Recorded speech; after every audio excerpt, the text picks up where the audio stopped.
নামাজের টাইম হয়ে গেছে, নবীজি গেছেন সালিশ বৈঠকে। সালিশ বৈঠক বুঝুন তো আপনারা, এটা আরবি শব্দ সালেস, মানে তৃতীয় পক্ষ। দুই পক্ষের মধ্যে ঝগড়া, তৃতীয় পক্ষ সেই যে নবীজি গেছেন মীমাংসার জন্য।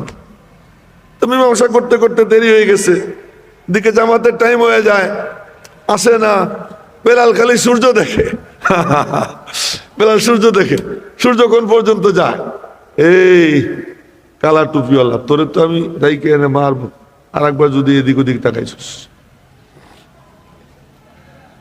বেলাল খালি সূর্য দেখে, সূর্য কোথায়?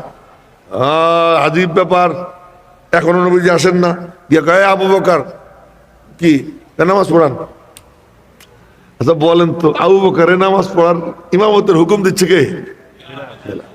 কেমন পাওয়ার! আবু বকর বলে, তুই চুপ কর,